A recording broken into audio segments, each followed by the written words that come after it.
This is Global Tel-Link. You have a prepaid call from Larry, the mentor. an inmate at the California State Prison, San Quentin, California. This call and your telephone number will be monitored and recorded. What up, Ali? What's the deal, man? Just walking it down from San Quentin. Let's continue your story. Last time we left off was your time at Calipat. We talked about riots. We talked about the guy you met who told you he was, quote, going home, but his life was taken from him shortly after that. We talked about lockdown, literally watching the seasons go by, protesting, showering with your cellie. Let's talk about what was next when you got out after your 6-year bid. And maybe even start with, maybe what the last few months of this prison term was like before you got out of this bid. Okay, so after Calipat, I went to Ironwood, a level 3 prison. Got to Ironwood, I probably had about a little over a year left to do on my 6-year term. And it was all downhill, man. Met some good people that I had intentions of working with on the street, doing music. It was smooth. I got a chance to finally run into my homeboy, Farouk, the one that was in the window when I was in reception center that told me he had 54 to life, my childhood friend. He was at Ironwood when I got there, and we actually ended up in the same housing unit, and I got a chance to spend some time with him for my last year in prison. So that was a really good thing. I left him all my photo albums with everybody in there, and I would say it was about 2 months or so before I paroled that we're sitting in the day room, we're watching the news, and we see a breaking news flash in our community, in our project. Somebody's covered under a white sheet. It's a police-involved shooting. He got on the phone, called the neighborhood, came back and told me, man, that was somebody we knew that we watching right now on live breaking news under that sheet. Killed by the LAPD. And it just, I don't know, man, that was hard because that person was very close to me, and he was one of the guys that groomed me. He was one of the last people I saw when I left the county jail to start that prison term. He was in the cell with me. It was somebody that I was very close to who was much older than me. And his life was cut short. Street life, So I got out May 6th of 2003. Greatest feeling in the world. I didn't sleep May 5th. I had given away all my property and everything to everybody around me. I wasn't taking nothing home but a little bit of paperwork. And I remember that morning that the officer stopped at my cell with my bed card at 4 o'clock in the morning, woke me up. Well, I was already up, but he was there to wake me up, checked my name and number, told me he'd be back in a few minutes, came back, popped that door, walked me up to R&R, went up there, had my dress out box, got into some brand new clothes, some lug boots, South Pole jeans, South Pole shirt, crispy clean, brand new socks and drawers. Got my little gate money, jumped in that van with a few other dudes, told the van driver, man, you can drop me off in the parking lot. My family out there waiting on me. Turned that corner, said, where your people? I said, that's them right there. I jumped off that van, man, and ran to my mom, ran to my grandma, my cousin Ellis, my daughter, ran to them. We did the hugs and kisses thing, jumped in the truck, jumped on the highway, and headed back to Altadena, California. But the first thing I did when I got home was Mom's had a big meal cooked for me, a few family members over there, my brothers and sisters and everybody, my cousins and stuff was there. And, she had that good fried chicken, mashed potatoes and gravies, green beans, big 2-liter soda bottles on the table. My mom has a really beautiful home, so everything's nice and neatly decorated. Everybody's happy. Got a little music going. TV's going in all the room, everybody running around, everybody's excited. You know what I mean? It's just, it was incredible, you know? And I'll never forget that people just kept staring at me funny because they was tripping off how fast I was eating. And my mama had to tell me, slow down. And I caught myself like, damn, I'm eating like I'm still in the chow hall. Like they finna say, get up, next row, you know? And I got a chance to link up with my girlfriend at the time, who's... This call and your telephone number will be monitored and recorded. My girlfriend at the time, had her come by. We got a chance to hang out, she and I and her son. Her son was about 2 at the time. You know, this is the woman that I'm involved with now. This is my current love interest. This is the woman that I'm marrying now, 30 years later. But yeah, she came by and we got to hang out, and it was just it was a wonderful thing, man. It was unimaginable, man. Like nothing can really prepare your mind for like all of that activity at one time. All of that goodness, no fighting, no arguing, no drinking, none of that. Just chilling. Now I want to go back to something that you said earlier when you left. You said you gave one of your friends your photo albums. Talk to us more about photo albums back then. You know, what were, you know, some of the things that were in there, you know, if it's not too personal, and how important photo albums were back in the day. I had about 5 or 6 photo albums over those years, and each one was a different stage of my daughter's growth and development, from infant to 5-year-old. There was different pictures in there that I had accumulated of guys I ran the street with who were later killed or incarcerated right along with me.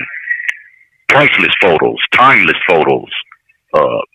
You know, there was photos of myself in there from visiting room pics. 20-year-old kid, 19-year-old kid, 21, in there with the big Snoop Dogg afro. You know what I mean?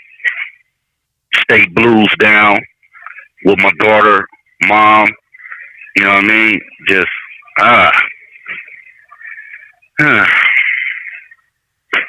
there was just a lot of memories in there. And I left them with my friend. And he asked me, he said, what I'm going to do with this? He got more photo albums than I got. I said, I don't know. Hold on to them. Fast forward, when I come back to prison on this life sentence, I get a chance to talk to him. He said, you know, I still got your photo albums, right? Wow. Sounds real personal.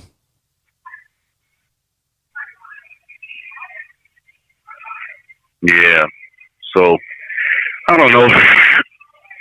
Got enrolled into college when I got out, checked into Pasadena Community College, caught a summer class, went down to the DMV, got my driver's license, took my test for my driver's license, passed the written, did the driving test, passed by barely, you know, damn near killed me and the instructor. But yeah, license came in the mail. Mom's had a car for me, AAA insurance, license, registration, insurance. Everything is good. It's all good. You know, the people that in Altadena that knew me, that I had grew up feuding with, those guys had moved on, been killed, incarcerated for life, so on and so forth. I was just a young man that nobody really recognized in that neighborhood. All of their parents. You know what I mean? So it was easy. You know, go to school. I had a class Monday, Wednesday, and Friday, a block class, so I go from 7 in the morning to 2 in the afternoon. I'm in fashion design, learning how to sew. I got some little designs and drawings for T-shirts and clothes that I wanted to do when I got out of prison. You know, it was all good. You know, checked in with my PO. PO was cool. Came by the house, met my mom. He loved her. You know, she's a CHP dispatcher. He's a parole officer. They on the same team. It's good. You know, all I got to do is just stay on this path. Go to school, eventually get a job, and just stay out of trouble. would, as soon as I got my license, the night I got my license, I remember driving to LA for the first time at night by myself, and I never stopped going back. That was the first step in the wrong direction. I was infatuated with the nightlife. Just being outside under those neon lights at night was intoxicating. This call and your telephone number will be monitored and recorded. Start eating fast food all the time, junk food all the time, smoking big herb. You know, I'm being tested by my PO, but he don't test for marijuana. So smoking big trees, you know, drinking. And when it's time to go deliver a sample, he ain't testing for marijuana. So I just got to make sure I don't have no alcohol in my system, you know. And just eventually I got a job working at a warehouse that I didn't like. And after I got my first paycheck, through a temp agency, of course, got my first paycheck, took that, and said, you know what, I'm cool with the working thing. Let me just go ahead and start serving. Went and got me a quarter piece and didn't look back on working for a while. Damn. Did you just need fast money at that time? Or was it just you feel maybe you're just too lazy to hold the job? What were you thinking at this time? So I had worked jobs in prison, but it was nothing like working on a dock at a warehouse where you're unloading 54-foot containers, 2.5 containers a day, packages to weigh a couple of ounces or a couple of pounds, you know, and they just keep coming. Work is really work. And you may not I didn't get a good sense of that in prison with the jobs that I had. You know, I had relatively simple and easy jobs, and I did a lot of time in vocations and in the school. So I didn't really get that back-breaking labor in. Once I got on that dock, I saw what work really was, and I didn't like it. I wasn't prepared for that kind of work. Gotcha. Let's stop right there. So, that's a perfect. Rather than keep going, broke, keep going, and then we'll okay. stop. We'll stop right after this.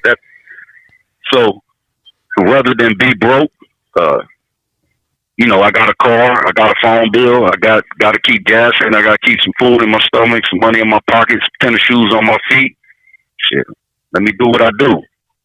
I wasn't ready to start robbing yet, even though I had been propositioned by some bank robbers from around the way.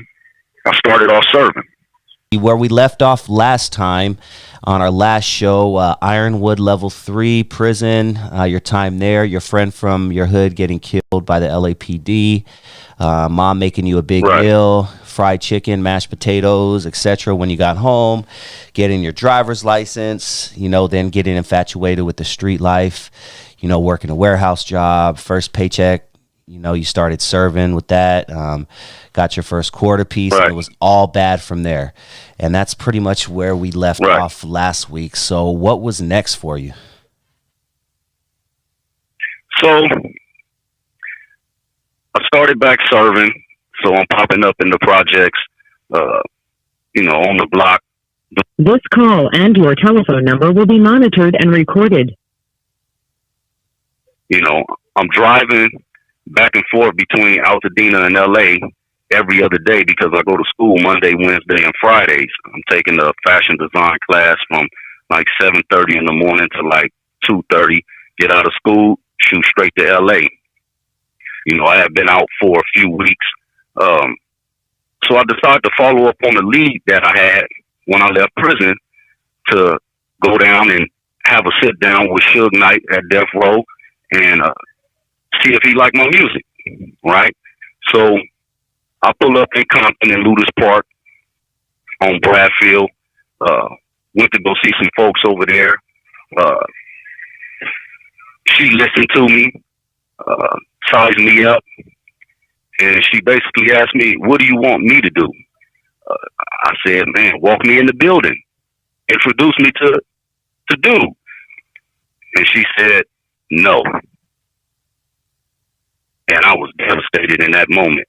I'm like, no. She's like, no, I'm not going to do that. Right. She said that if you want to meet him, just pull up on Wilshire.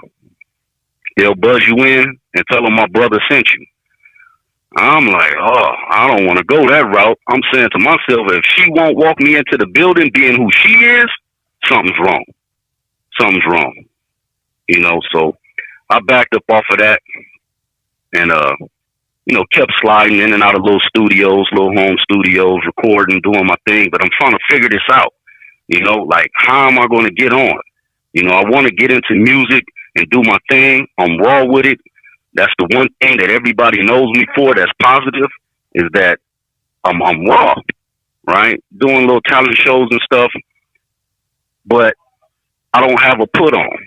This is before the internet. This is before the MySpace and all of this stuff. We're talking about 2003. You don't go viral in 2003. You got to put a demo together, get inside the building, and get somebody to. So I'm like, oh man. One night, I'm in my project, sliding, creeping. That was my nighttime activity. I go to the studio somewhere, and then I'm on my chirp phone, my little Boost Mobile, trying to line something up for the night, female, and slide. So I line something up. I'm about to slide, and I'm walking through the parking lot trying to get to my car, and 3 of my older homies saw me. Right? They hadn't seen me since I've been out. They greet me, hugs, and all of that good stuff, and they smoking, they drinking, they just chilling, right? And one of them asked me, he said, "You ever rob a bank?" And I'm like, "Nah, I ain't robbed no bank." He's like, "Man, come on, man. You done robbed everything. I'm notorious in my section for robbery." They like, "Man, you done robbed a bank before." I'm like, "Nah, I ain't never got out, but, And he said, "Well, we got one tomorrow. You know what I mean? Why don't you slide?" And I'm like, man, I've been out like 30 days, bro. And they kind of thought about it like, that's all it's been? I'm like, it ain't even been 30. And they like, okay, I feel you. So one of them, he pulls me to the side and he say, man, I feel you. I see what you're doing. I see you around here with your daughter, trying to get your feet, up under you. And whenever you ready, just let me know, man. I'm going to put you on. I'm like, all right. I get in my car. I drive back to Altadena, and I'm thinking about it. I'm saying, damn, is this what the game then came to? Because before, when I would get out of juvenile hall, camp, county jail, my older homies would give me a sack to put me on my feet, to put some money in my pocket. They'd give me some work, just straight up. These same dudes were now bank robbers. They wasn't drug dealers only, And so that was what the game had come to in 2003, 2004 in my community. And so I'm saying, man, I don't want to get involved in any of that right now. I'm fresh out. I'm just trying to chill, do this music thing, be there for my daughter, and, figure this thing out called life. And it started really weighing on me when I didn't get walked into the building down there on Wilshire at Death Row. And I got my homies in the other ear saying, it's good over here. When I seen that same crew a few days later, big trucks, 22-inch rims, big rolly chains, diamonds, big kush, brand new clothes. All of these dudes are on federal probation for bank robberies. They all fresh out. And all of these guys were already on federal probation for bank robbery. They were fresh out in the same situation that I was in, except that I was on state parole. And I'm saying to myself, man, I got to figure this out. I got to figure a way to get on and do this music thing. Maybe I'll have to finance it myself. My little T-shirt, my little merchandise, to go with my music. Well, I got to do this on my own. I got to take the Master P No Limit route. So a little time goes by. I'm working on a relationship with my daughter. It was kind of difficult at first because she wasn't gravitating towards me. And I had to have a conversation with her mom, and her mom said, she don't know you. You need to take the time to get to know her and be her friend. This is a 5-year-old. And I'm saying, she's a child. I'm her father. She's saying it doesn't matter. You need to get to know her, and she needs to get to know you, and then you'll see it'll be different. And so I started putting more energy into that and lowering my gaze from, the people that I'm seeing pulling up, on the big rims, beating, smoking, throwing it up to me out the window. And I'm trying to focus on this kid. And the relationship did improve. I started doing things that a father would do with the child, going to the park and jump rope and playing in the sandbox and doing all of those wonderful things. But my pockets they're not right. I can't buy her things for her that I want to buy. I can't take her to places that I want to take her at this point. But there's no expectations. Nobody expects me to but me. So this is eating away at my spirit. Right? A few more weeks go by. I find myself in LA one night, been drinking, been smoking. I'm at Jack in the Box on Slauson in Huntington Park. And I'm on my church phone talking to my daughter's mother, and I'm telling her, man, I need to crash out at your pad or something because I don't want to drive on that 110 like this. Last time I drove like this, I almost ran into the center divider. She told me, well, go to grandma. So I went to my grandma's house. I pull up in Peggy's parking lot, rather. I hadn't even got to my grandma's house. I'm sagging through the hood, 10, 11 o'clock at night, faded, and I end up stopping at my play sister's house. Somebody opened the doors, a bunch of people in there, everybody crashed out. I crashed on the couch. My play sister's mom, she comes down the stairs. She said, who is that on my couch? I said, it's me, mama. She like, okay. I hear her turn on the coffee machine. I smell a cigarette. Then I hear the washing machine come on. It's 3, 4 in the morning. She's getting ready to go to work. And then all of a sudden, I thought I was dreaming, but I heard her say, don't tear my door down. And the next thing I know, she was opening the front door to her project apartment, and the SWAT team rushed into the spot. They ran up in the house. Full gear on, flashlights, red beams, everybody hollering, everybody yelling. Mom's been passed out. They walking over her, like stepping over her to get to me. Damn. I try to get to the back door. As soon as I grab the door, I said, if they at the front door, no, they at the back door. And they hollering and shouting, and they telling me to get out, and I'm thinking, man, they finna kill me. It's pitch black in this house. I turn around, I see the red beams dancing on my T-shirt, and it was the worst feeling in the world. I just dropped to my knees and said, man, I've been out 49 days. I'm about to go back to the pen. Damn. They cuffed me up. Sunrise, we still sitting around in the house. They're searching the house. Come to find out, the FBI pull up, the ATF pull up, the DEA pull up. This is a federal investigation that's been going on for 2 years into 3 gangs. The gang that I was in, one of the gangs that's tied to the Sinaloa cartel, and You have 60 seconds remaining. parole showed up. Anybody in the house on parole or probation? I'm like, yeah, I'm on parole. The parole officer told the sheriff, take those cuffs off of him and put mines on him. And at that point, I knew I was going to jail. They pulled me out. Everybody in the projects out there looking, and I can just hear people saying my name and like, oh my God, they got him.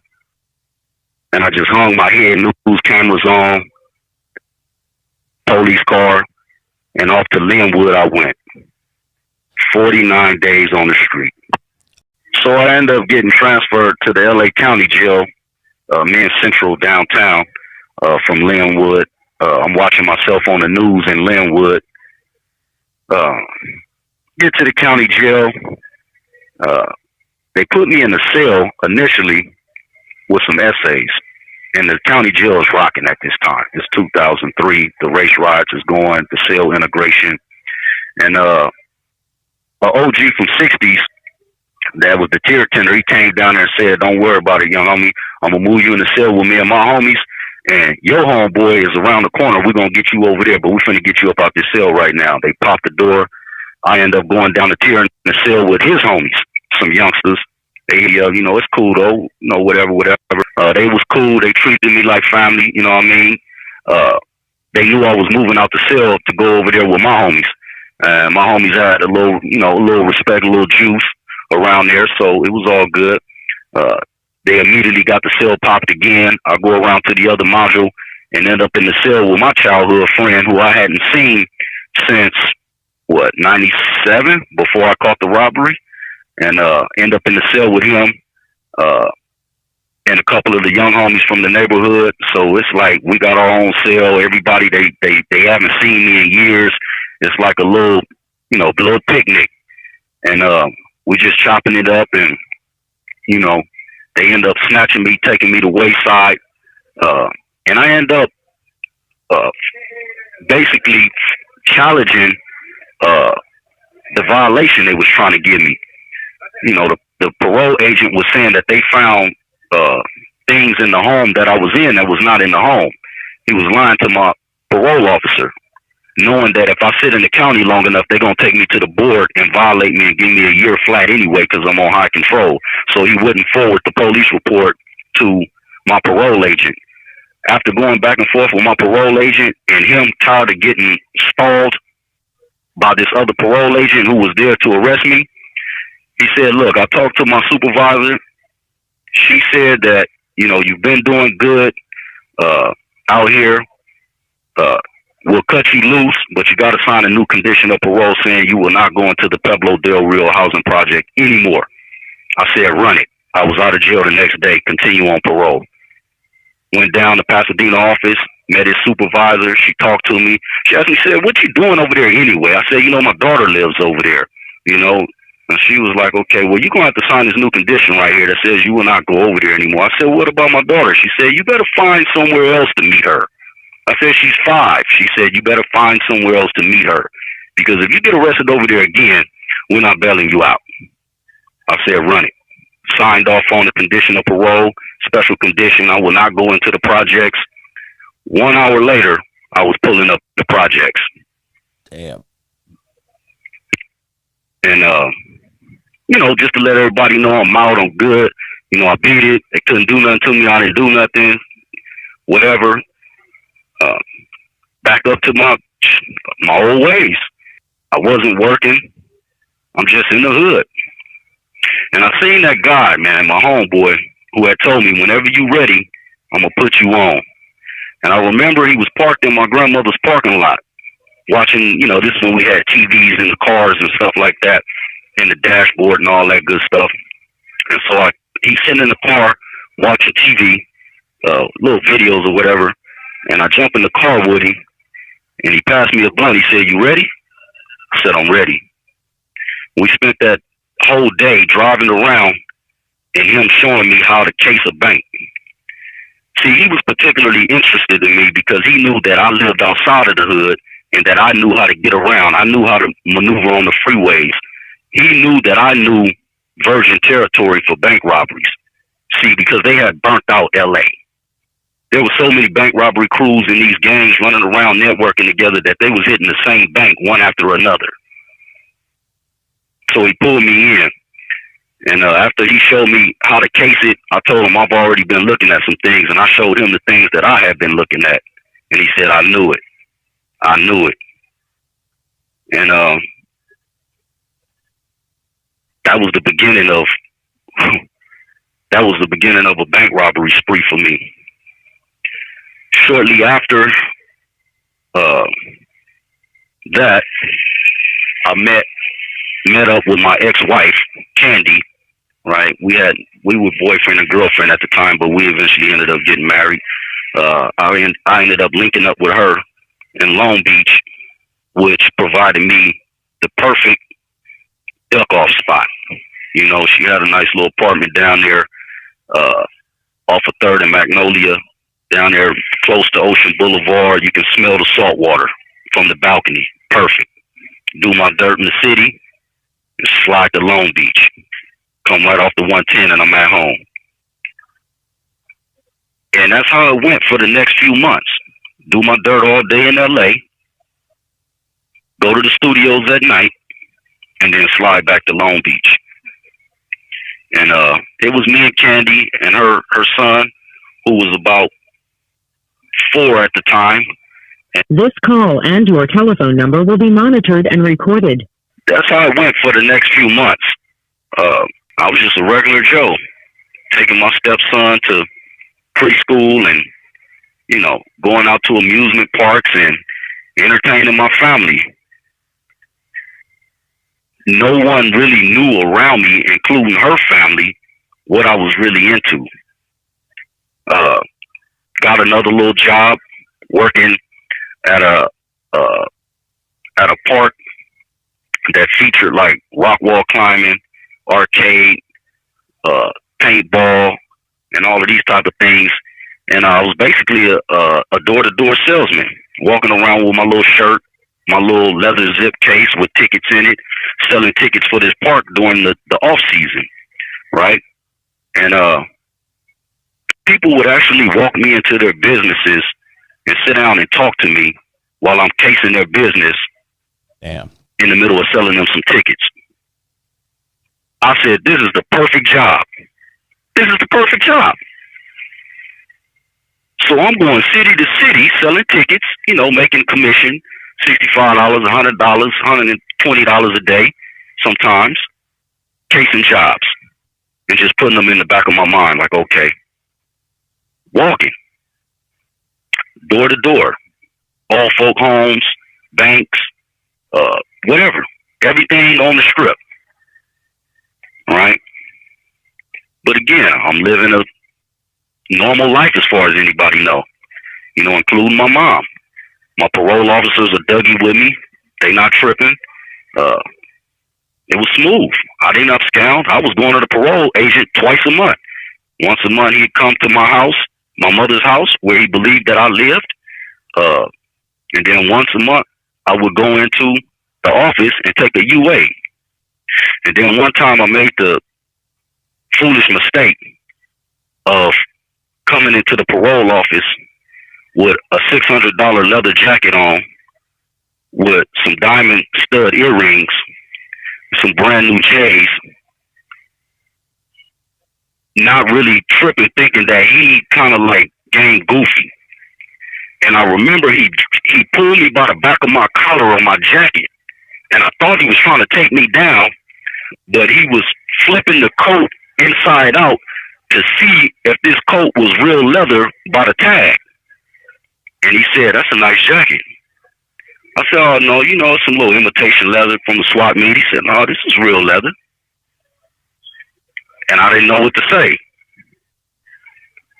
I didn't know if he had seen this same coat in the display window at the store that I bought it from in the Baldwin Hills Mall or what. But I knew that moving forward that I had to be a lot more careful about what I was doing and how I was doing it. Right? I didn't have a clue that the FBI was already circulating wanted posters in post offices and such with my face on it. They didn't know who I was. They didn't know my name, but they had some pretty good pictures of me. Mind you, the first bank I robbed was across the street from the bank my mother went to every month to cash her check from the CHP. This call and your telephone number will be monitored and recorded. It was only a matter of time till she walked in the post office and saw her son wanted poster up on the wall. Damn. Right? So I'm sliding, none the wiser, not knowing that a new federal investigation has been opened into this bank robbery ring in this community. My guys are getting clipped one at a time, coming out of robberies. Things were moving really fast. I end up moving to Carson with Candy and her son. We end up moving to Carson into a house. And that's where I met some of her friends from her neighborhood where she grew up, and started using them as goons. Some of them.